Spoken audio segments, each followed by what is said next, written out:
can do a little bit better than that. How are we feeling? Merci beaucoup. My name is Vic Hope. I'm a radio and TV presenter from the UK.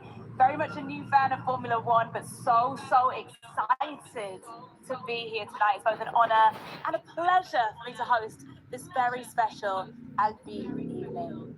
Yeah, you're attending an exclusive moment, the Alpine Night, the launch of VWT Alpine F1 Team's race car for the 2023 Formula One season, the A523. Thank you.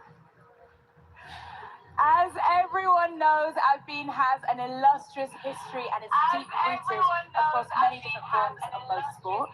This unique brand has reinvented itself since 2017, and still it continues to look to the future, eyes firmly on a new horizon with its title partner, VWT, and other valued partners for the first time.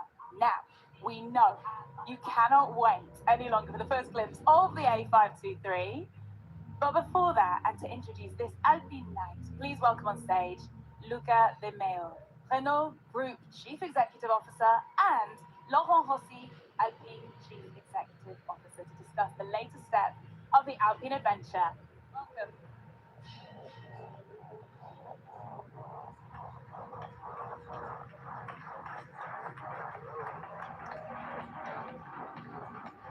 Good evening, both of you. Welcome to London. Thank you, Vic. It's such a pleasure to have you here. Luca, how does it feel to be presenting the second VWT Alpine F1 Team Challenger, the third ever Alpine F1 car here in London today? Well, London is a very special place, of course. And, we are a French team, but also a British team. So I think it's also a tribute to all the people that are sitting and working in Henston. So we wanted to be here. And it feels good. I think it's the second time we do, third time, and I'm getting used to it. But every time there is a little bit of emotion when the car comes out, the season starts. Actually, this year it looked very long, the break. I didn't know what to do on on Sunday afternoon, so it needs to start again. It's good to be back. Yes. It's very good to be back. It's only 2 years. The Renault Group revived the Alpine brand, it's safe to say, entered F1 and got these first successes. What does it mean for the group? Look, 2 years and a half ago when we started, the company was in a very bad situation. And so such kind of situation, you always have the risk that someone comes with a funky idea, for example, stopping, this kind of activities. And that was a little bit the trend. But I'm a Formula One fan. I'm a motorsports fan. So I always said over my dead body, we have to find a solution. And the solution was to actually put the Formula One team at the center of a bigger project, which is actually the revival of a glorious brand like Alpine. And so the message is Formula One motorsports is, I think, big important part of a bigger story, which is the relaunch of this fantastic sports car brand. Well, looking back to last year, after achieving 4th place in Constructors' Championship in 2022, are you satisfied with what you've seen so far from your F1 involvement? Look, I think we did progress. The first 2 seasons. I see that the team is coming together always stronger. So I hope that that kind of trend will continue. So our ambition is to move closer to the top. We are here for the long term. We are here to create a top team. We are here to create a solid team. I have the feeling that speaking to Laurent, to Otmar, to Pat, to everybody, that they're getting stronger and stronger together. I think they had a good time during the winter. They could work without a lot of issues. So I'm pretty optimistic that we will continue the path. Well, F1 is indeed a great stage to build awareness for Alpine. What are your expectations for 2023? I hope that we get closer to the top guys. We had a certain distance last year. I think it was 250 points, something like this. So the gap is large. So we have room for improvement. That's our ambition, and maybe Esteban and Pierre can get us a couple of podiums that will make our Sunday even more joyful.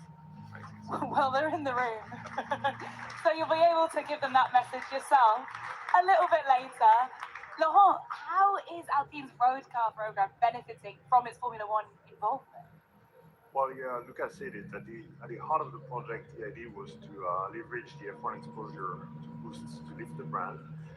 And as a matter of fact, after 2 years, our sales and our brand equity, the value of the brand itself, they have more than doubled in only 2 years, which is tremendous. It's a success already. The F1 calendar also offers us the opportunity to explore and assess new markets. So, for instance, we have 3 races in the US this year, and it's going to give us a great chance to further refine the market as we the last 2 years. Case in point, after our win in Hungary in 2021, the day after, we had 400% increase in car configuration on our website, of which the fourth position in terms of numbers of visits was the US. We don't even sell an Alpine in the US. So that's helping a lot, big time. Now, all of this visibility is only worth if it's validated. And that's why we're very committed to building bridges between F1 and the road cars. You can see it already in some aerodynamics details of the most radical version of the A110, the R, the one that we're going to celebrate tonight as well with the party. And you're going to see it even more so in the future in our next lineup, which is all under development, leveraging the great people of Enstone and Viry. So this is working for us. And Laurent, what do you expect from the 2023 season? Well, you heard the boss. Yeah. The same. The same. I think we all do, yeah. Yeah, the idea is, 2 years ago when we started the story, we knew we were on a climb to the summit, and this climb to the summit is a marathon, not a sprint. It's going to take time to get there. We gave ourselves 5 years, more or less, which is the 100 race plan. We were 5th in 21, 4th in 22. Naturally, now we're looking at the top spots. But as Luca mentioned, the gap to the third was rather large. We need to bridge that gap. So we want to finish 4th again, very minimum target assignment for all these guys, and I know they can do it. But this time in a more robust fashion, like more finishes, less retirements, less DNFs, more points, and possibly more podiums to make our life sweeter. Also because we really need to get to that stage. We really want to aim at podiums permanently. So we're going to continue learning and improving. Momentum is key. Well, that's it. The ascension, closing those gaps, that momentum. Your team is no doubt in great momentum. So let's see the 2022 season's best moments.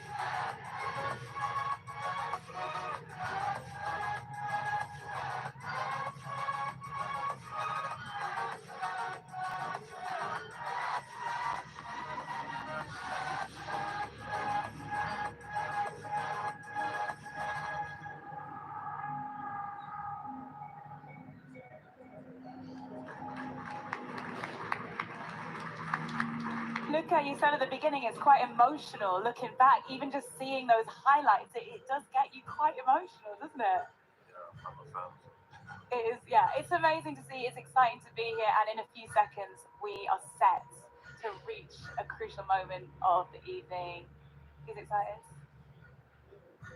Thank you. Are you ready? I think we can't wait any longer. Let's go.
joining me on stage now will be the team principal of the BWT Alpine F1 team. Please welcome Otmar Safnauer. Bienvenue. Thank you. Otmar, let's talk about not one, but two cars. Wow, talk me through it. Well, we did this last year. We started with a pink livery, and most of our season was in the Alpine blue. But I wanted to also thank Luca and Laurent for entrusting me to lead the BWT Alpine Formula One team. It's a privilege and an honor to do so. And it was a privilege and an honor to work for a year in finishing fourth, like we did. Unfortunately, it took us until the last race. However, we did it. It is a big achievement, and we did move from fifth to fourth. And looking towards the future, like Luca and Laurent said, the gap to third was big, and we've got to close that gap. But in order to do so, we must develop at a higher rate than any other Formula One team out there, which isn't easy to do, even the top three. For us to catch them, that means our development rate is higher. And that's what we're looking to do.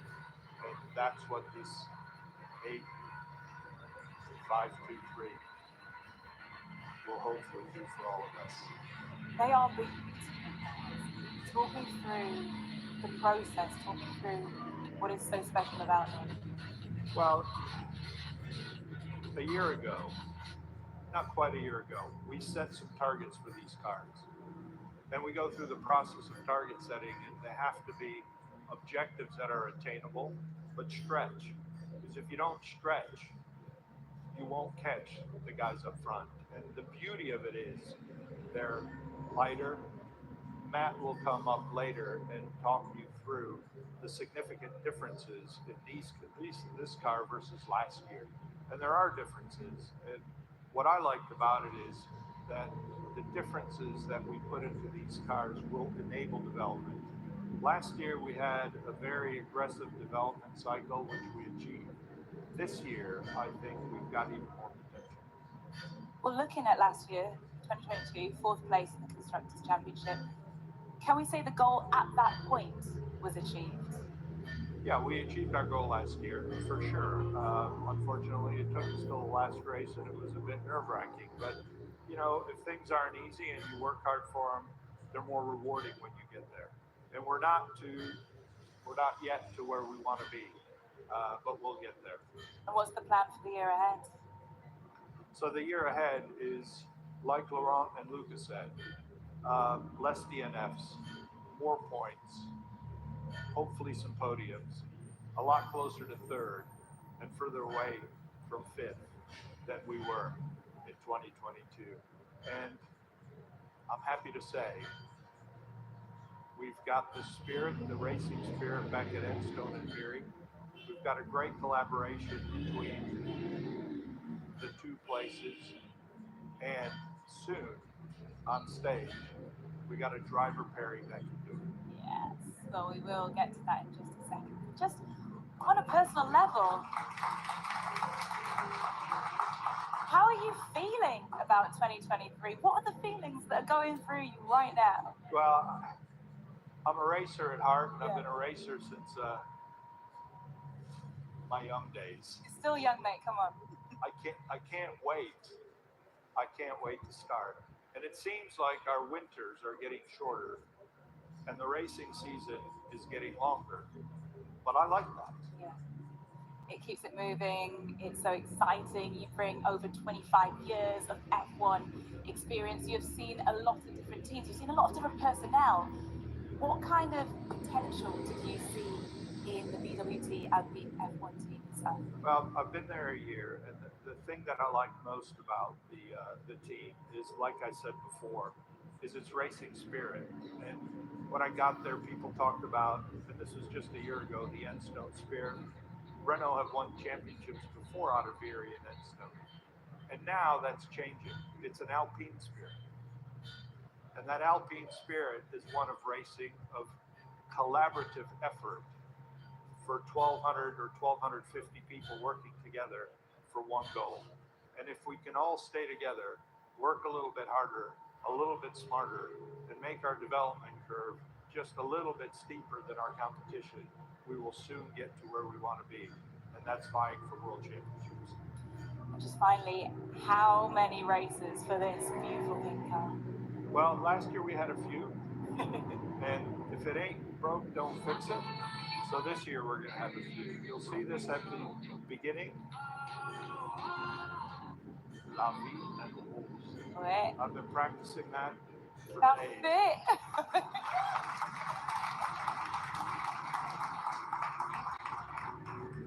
But the Alpine Blue will be our predominant racer.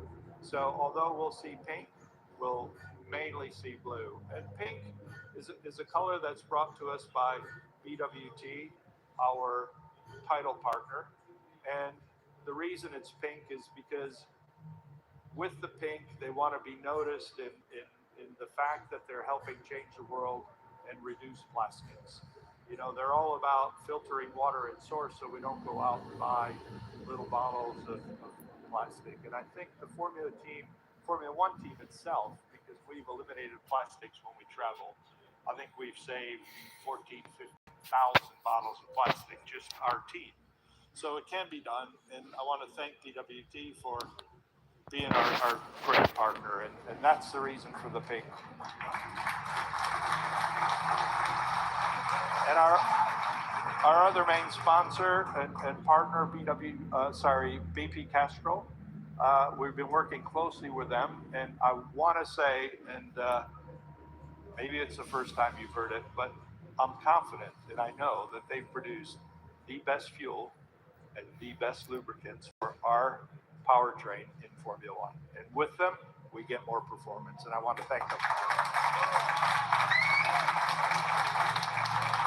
Oddmar, I love to hear it. La vie en rose and the Alpine spirit. As you said, for the first time ever, Alpine F1 team will have a full French lineup.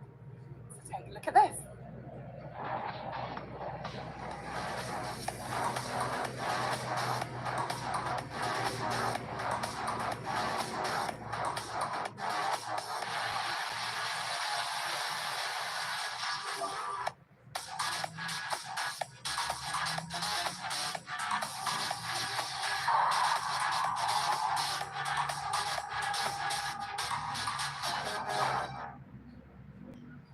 Please welcome the big stars, Esteban Ocon and Pierre Gasly.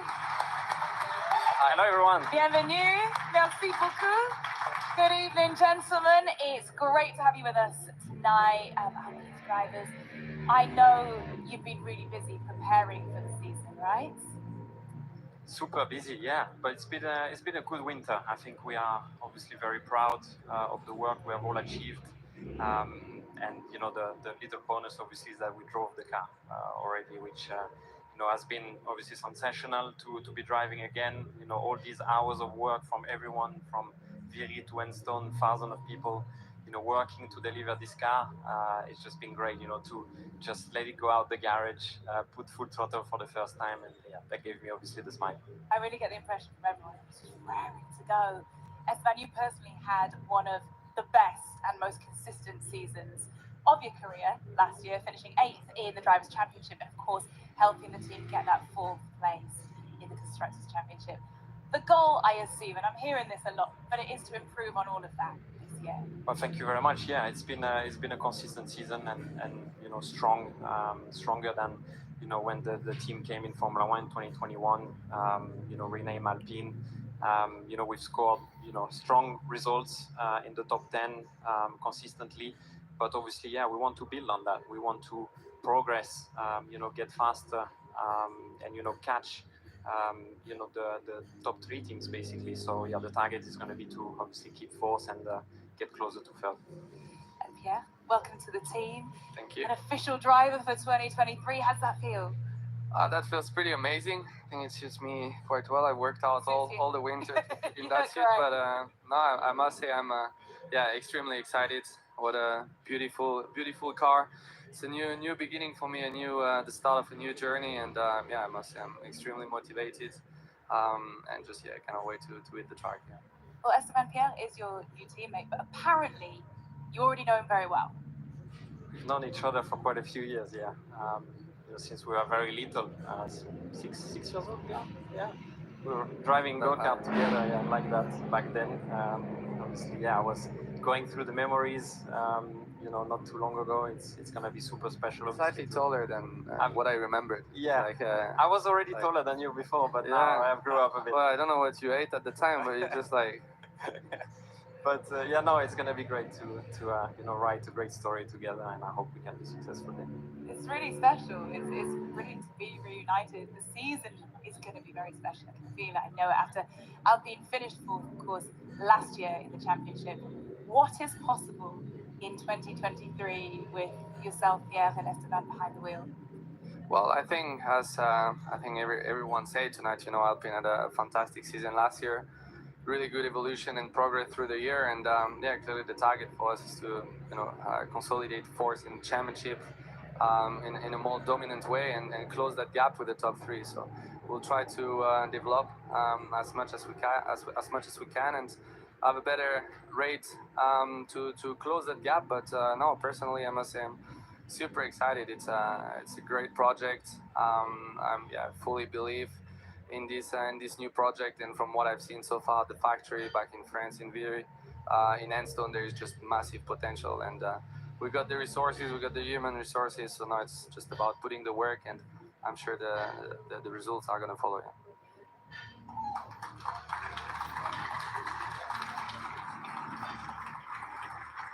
And Otmar, for 2023, we have a new reserve driver as well. Although he can't be with us here tonight because he's in Bahrain getting ready for the F2 championship where he should be testing, but we would like to announce to all of our Australian friends here and others that Jack Doohan will be our reserve driver for 2023. Well, I just want to say thank you so much. Thank you for joining us tonight. Thank you for everything. We wish you, honestly, all the best. I'm sure victories are at the end of the road for you this season. I'm so excited for you. Thank you. Thank you very much. Enjoy your season. Make the most of it. And thank you so much, Otmar. Now, let's focus a little more specifically on the A523. And to do that, we have the benefit of the expertise of Matt Harmon, Alpine F1 Team Technical Director, who will explain what is inside this new astonishing car. So Matt Hartman, please join me on stage.